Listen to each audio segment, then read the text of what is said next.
Hi, everyone. Welcome back. So, after church today, Pastor Florin's sermon on practical love from Genesis, well, it really got me thinking. Oh, absolutely. That message about Agape Community Church's focus on real, tangible love, Yeah, it stuck with me too. exactly. And it felt like the perfect starting point for, another deep dive, exploring what it really means to live out the way of Jesus practically. Right. Not just theory, but practice. Which ties right into the whole idea behind the show, the carpenter's apprentice learning by actually doing. So that's our mission today. Sounds great. Where are we starting? Genesis 29? Yep, Genesis 29, verses 1 to 19 specifically. It's Jacob's journey, right? He arrives in the land of the eastern peoples, Yeah. finds this well, Uh-huh. and there's this, huge stone over the well's mouth. He runs into some shepherds there, Right, the local guys. and they basically say, yeah, we can't move that thing until everyone gets here. There's this sense of waiting, almost inertia. Oh, blockage. Exactly. And then, boom, Rachel shows up with her father's sheep. It's quite the scene. Okay, let's unpack this a bit. Well, first off, it's interesting, isn't it? This isn't the first big well encounter in Genesis. Oh, right. Isaac and Rebekah, Jacob's parents. Precisely. There seems to be a pattern here. Wells back then, they weren't just water coolers. They were vital community hubs. Think about it. Water is life, especially in that region. So major things happen there. Social stuff, agreements. Everything. So when these key moments, these meetings that shape family lines and destinies, happen at Wells, it's probably not just random backdrop. It feels significant, symbolic even, like God's plan unfolding in these everyday essential places. That adds so much depth. It's not just Jacob stumbling upon a random well. No, it's setting the stage. Okay, so Rachel arrives, and the shepherds are still like, nope, gotta wait. Yeah. What does Jacob do? He doesn't wait. Not at all. He just walks up, and the text says he rolled the stone away. By himself, it seems, and waters her sheep. Yeah. Even though the others said it couldn't be done yet, or shouldn't be. It's such a clear, practical act. He saw a need, maybe felt a connection, and just acted. Didn't ask permission, didn't wait for the committee meeting, just helped. And that ties directly into that sermon theme, doesn't it? Practical love. It's not just a warm feeling inside. Right. It's an activation. It requires effort. You see an obstacle in someone's path, like a giant stone, literally, and you do something about it. You move the stone. Exactly. It's an outward thing. Yeah. Jacob's action there, it's like this immediate expression of care, maybe even before he fully processed it. He just put himself out there for her benefit. That makes so much sense. And then comes the next part, which is just mind-blowing. He agrees to work for Laban, Rachel's father. For 7 years. 7 years for Rachel. But here's the line that gets me every time. They seemed like only a few days to him because of his love for her. Powerful. Pastor Florin really highlighted that. Love makes work easy, or maybe not easy, but different, lighter. Yeah, lighter is a good word. It changes your perception, doesn't it? Think about it from like a modern perspective. When you're doing something you're passionate about, or for someone you deeply care about. Time flies. Exactly. Psychologists talk about flow states or intrinsic motivation. When you're driven by love or purpose or genuine interest, the effort doesn't feel like drudgery. It's fueled differently. Right. It's not that the work itself isn't hard. 7 years of labor is still 7 years.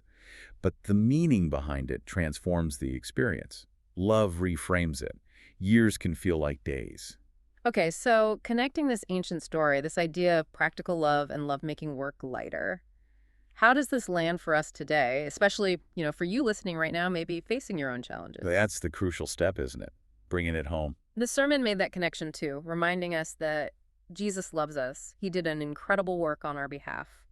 So this brings us back to being a carpenter's apprentice, learning from Jesus. Yeah, and what does being an apprentice really mean? It's not just reading the manual, right? No, you got to actually pick up the tools. You learn by doing. You work alongside the master, you practice, you probably mess up a few times. Definitely mess up. But that's how you learn the craft. So apprenticing under Jesus isn't just about knowing facts about him.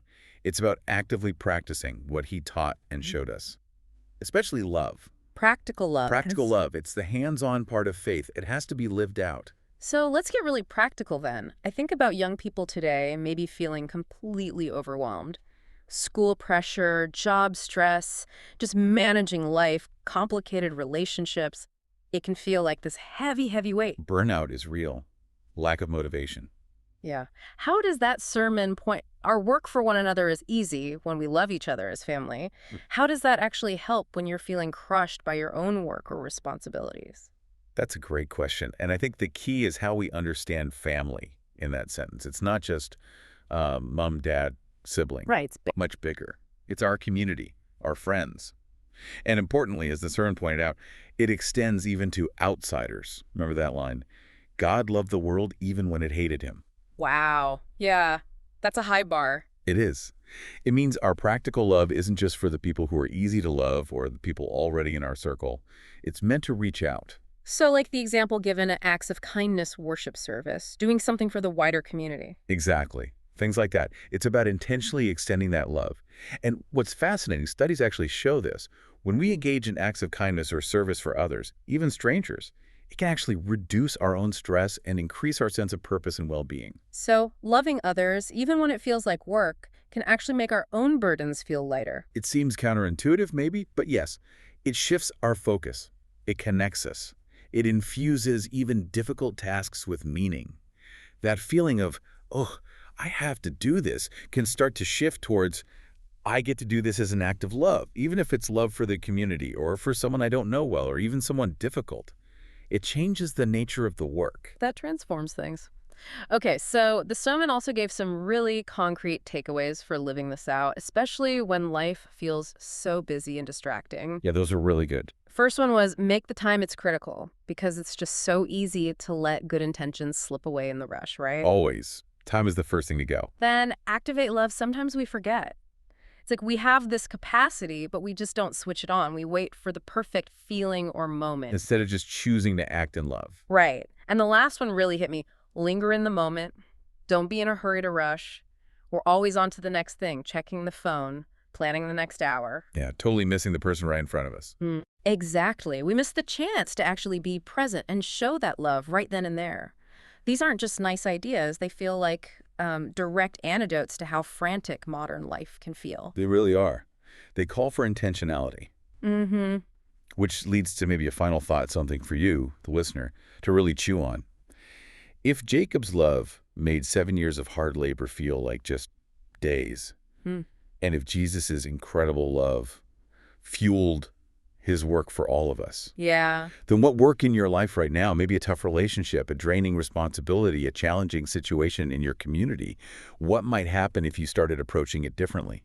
If you saw it as an opportunity to practice practical love intentionally, like an apprentice learning directly from the master, Wow.